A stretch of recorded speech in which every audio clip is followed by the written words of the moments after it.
Hi, my name is Colette Rabba, and I'm with Orion Realty. I'm a residential real estate broker in the GTA West, an income property specialist, and an investor myself.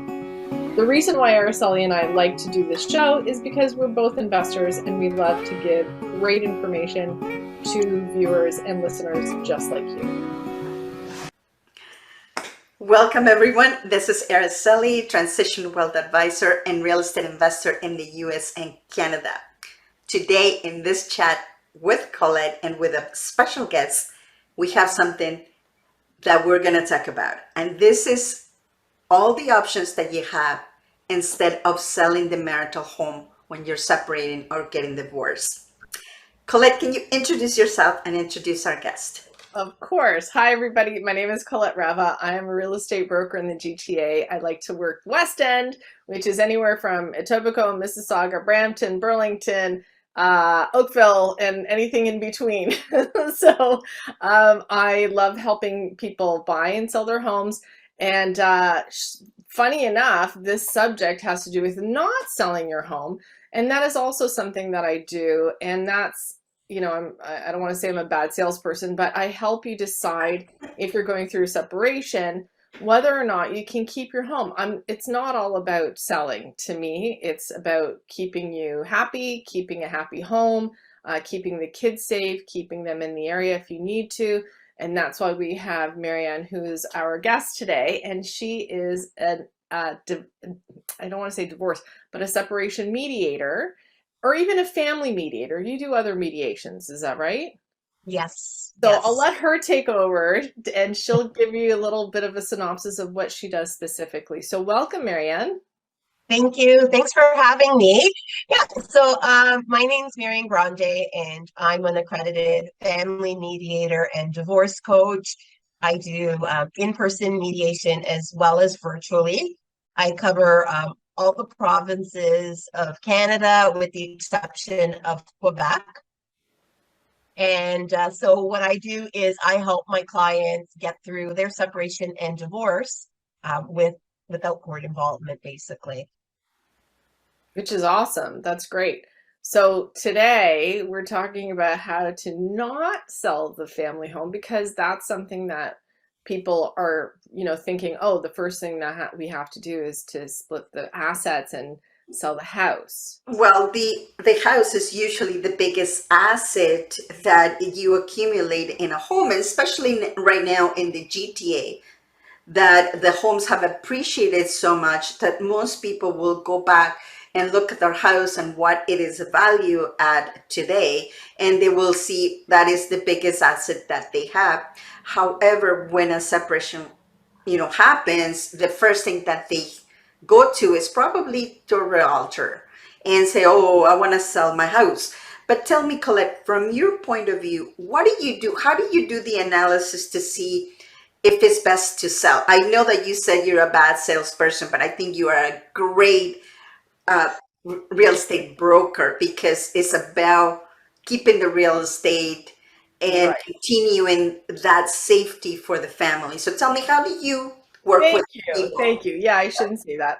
But also, the other thing too is I really believe, because I'm an investor too, I really believe in holding on to real estate because it always appreciates. So, depending on the time that you hold on. So I do a couple things actually with lawyers or with mediators. They ask me to do an evaluation on the home and send them a piece of paper to say, I'm an accredited real estate agent. I know the area well. This is the market value of the property, and this is what you can expect to see in a sale. I don't ever give like one price. I give a range because, as you know, the market fluctuates. So if you sell it currently right now is one thing. Let's say you've been separated for 3 years. I have to do the research and evaluate the home 3 years ago just to see what the difference is between now and then. And depending on who I work with, if I work with Marian or if I work with a lawyer or lawyers, they take an evaluation not just from me, but also from other realtors. And it's called a letter of opinion. So it's my opinion. It's not set in stone. Because again, how am I supposed to guarantee that sale price when you put it on the open market? You have a range, and both parties have to agree to say, okay, if we sell it, let's say somebody does want to hold on to the house, right? How do you figure out the amount of sorry, my phone is ringing. How do you decide what the property is worth without actually putting it on the market? So you can say, okay, here are comparables. This is what the market is like. This is how much a mortgage would be now. This is how much the mortgage payments would be, and sort of put a package together for them. And then the other party can get their own evaluation as well, and then they can decide based on that. So was that the question? Yeah, yeah, that was the question. But also, what I'm trying to get at here is that when people are separating, obviously they just don't want to be with each other, right? Right. But if they have children, or they have anything else that it has comes from the house, some people work out of the home, so Sure. you know, removing the property is not going to be a good option for them. But Right. they might not have enough money to be able to buy the other people out. And from the point of view, Marianne, tell me, what is the most common way to resolve this? Like when people come in and they're discussing their marital home, how do you evaluate and give them an option? What is your process kind of thing? Yeah, so there's a lot of factors, right? If there's kids, how old are the kids? Mm-hmm. Uh, do they want to stay in the same school? Are you okay with moving the kids into a different school? Um, can you afford the home? Like, will you get approved for a mortgage? That's a big thing, because if you can't afford it, it's not an option. It's not something that I like to spend time on. And I know people get stuck where they don't want to move. They just don't. And Well, there is a couple other options too. If, yeah, like you said, all of the stars align and everybody agrees, certain homes can be separated into two separate units. Let's say either a basement that's unit right. or an upper floor unit.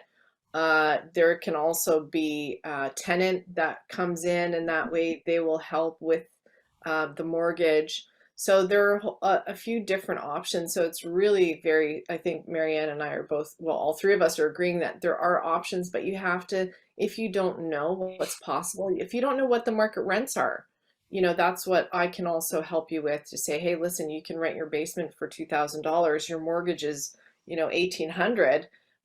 Hey, why not? So there are lots of ways to slice it that way, but it's also, everybody's different. And that's why we don't go on the internet and, do all this research when you have three people that are easily accessible like us that can give you that advice for you specifically. It's custom advice. Yeah, Yeah. because it's not only about the options that are possible, but it's the things that you want in particular. If you have younger children, it might be more difficult for you to move because they're in school. You have certain arrangements. Maybe you have family that are close by. So all of those Right. things you have to take into consideration, and no case is the same. And now, if you don't have children, it might be a little bit easier, but there might be other factors that will not allow you to stay there or to stay there. So Yeah, all of yeah. that you have to consider. So Well, and I've The heard, other thing that I found is, um, a lot of times, one of the parties' parents will be living there too. Maybe they're elderly, or they need extra care, or that sort of thing. So you have to take that into account, so that if you're moving them too. And you have to consider, are there doctors in the area, or, mhm. maybe they go to therapy, or things like that. Is it feasible to move everybody? So right. those kinds of factors have to be taken into account, I think, as well. It's not always so black and white. There's so many factors at play. Like Araceli said, I have several clients who run their business out of their home, right? Yeah. Well, and market rents too are so crazy these days. Mhm. So when you really think Yeah. about, oh, okay, would I pay the mortgage and try to get my spouse to give me a little, maybe 2 or 3 years to pay them out? Or, how can I do this to keep, instead of my parents renting a property for $2,000, us renting another property for $2,000, the spouse renting for $2,000. Let's just say for a few years, how can we do this to, either rent the house? This is the thing too, what a lot of people consider is they want to keep the house. They move out to a smaller, let's say an apartment, they rent the house that's bigger and they get more money from it. They pay their spouse out that way, but then they stay on title for whatever, how many years, but it's all in the agreement. It's spelled out very clearly. This is how much you're going to end up with. If I can't pay you out, let's say in the next, by 5 years from now, then I will agree to sell and then we will split the profits. So there's lots of ways to do it. We just have to figure out what the option works for both people. If one of the spouse wants to get remarried right away, or somebody wants to leave the country and they don't want to stick around, like this is all very specific to your personal, how you all want to get along while you're separating, right?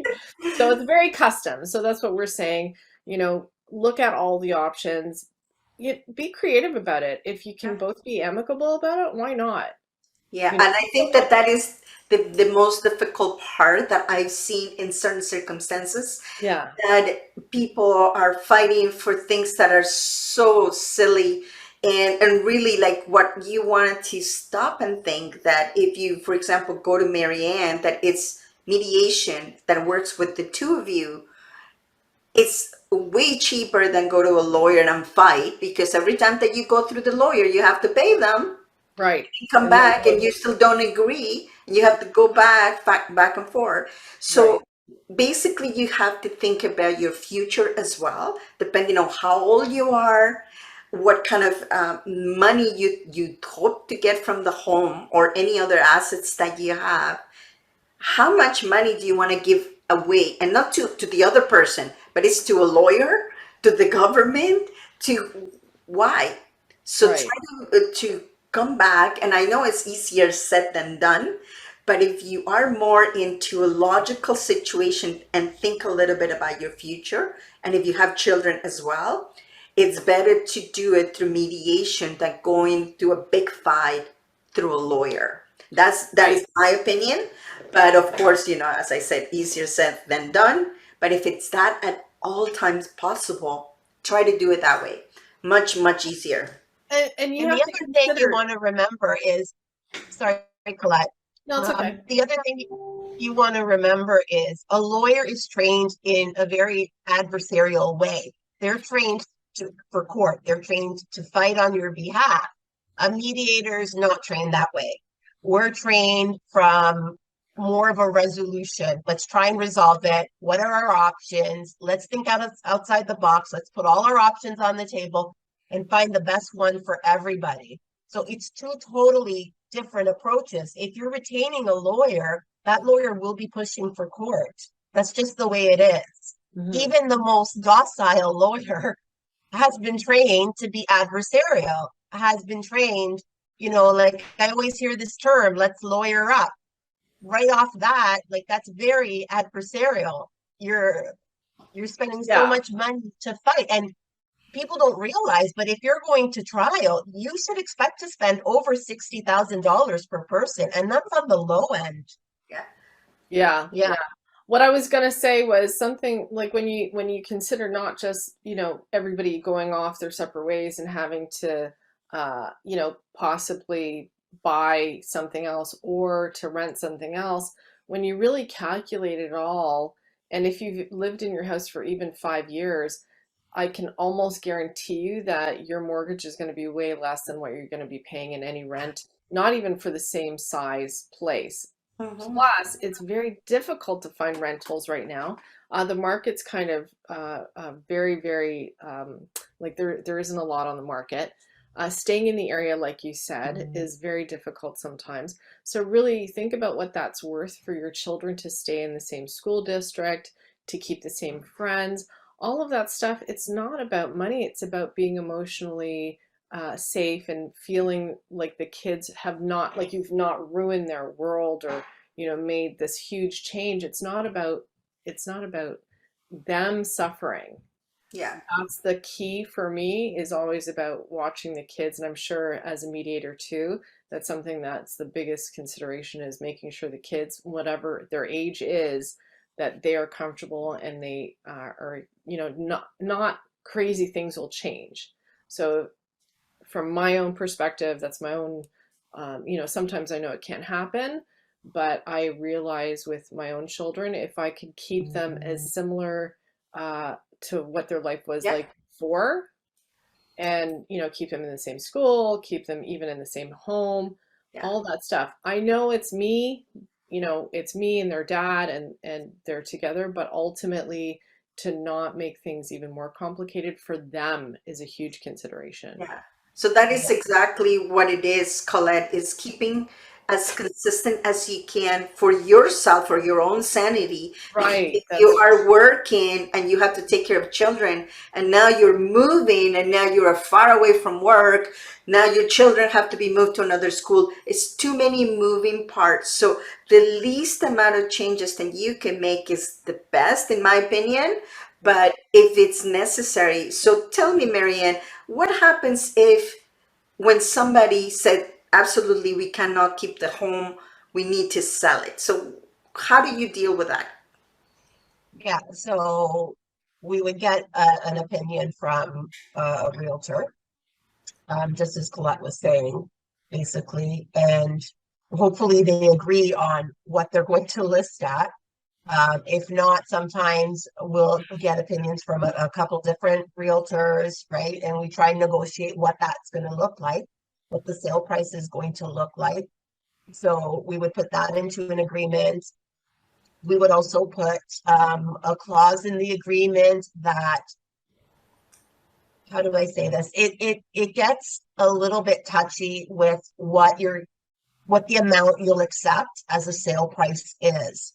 So some people have very unrealistic expectations, and the other person in the relationship has more realistic expectations, right? So how do you gauge that? So if that's an issue, I always like to put something in the agreement that says, okay, if any offers come at this amount or higher, they're going to be accepted, right? If that way it keeps a little bit, some kind of control, that Yeah. one person isn't holding out for this crazy amount. Like if your house is worth 800,000 and they want 1.5 million, that's great. But I'm sure Colette has cases where people want a certain amount, and we always want the most, obviously, but sometimes that's not realistic. And it doesn't make sense to hold on to that house if you're both fighting and nobody's contributing, and then you run the risk of losing the home to a power of sale or something like that, right? So we have to keep things realistic. Mm-hmm. That is a really good point, because you're right. Some people, when they're mad, they said, no, I'm not going to sell the house unless I sell it for this much. And sometimes it just is really not realistic, and it's not.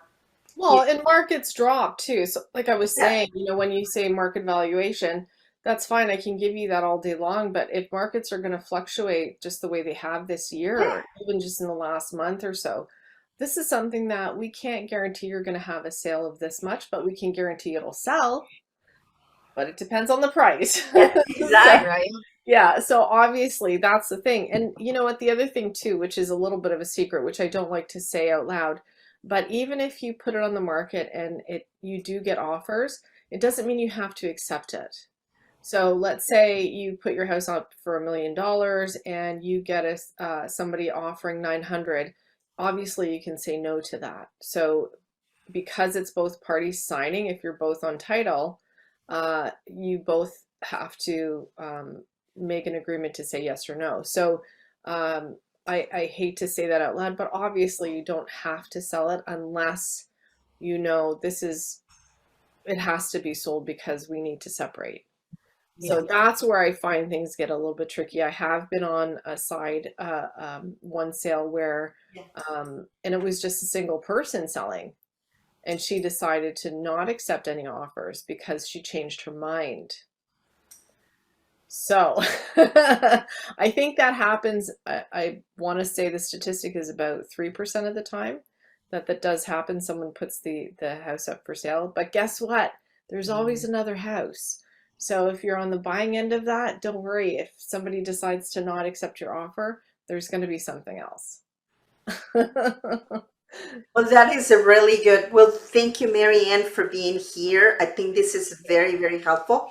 But just remember, if you are thinking, or if you already have decided to separate and you can still talk to your partner, it's worth to have a consultation with Marianne just to see all the options. Sometimes people think it is more complicated than it is. But if you do it early when you're still talking and you have certain, amount of respect for the other people, you're gonna end up in a much better situation instead of trying to fight and try to get as much as the other person, because you never get as much. You're gonna give away most of your money to lawyers, so it's better to do it through mediation if you can. Thank you, Mary Ann, for being here. And we will see you in the next one as a guest. Always very welcome to be here. Thank you so much, Colette, as well. Thanks everybody for joining us. Thank you. Thanks, Marian. Thanks for joining us today. If you'd like more information or if you have any questions, please go to my website at www.coletterabba.com.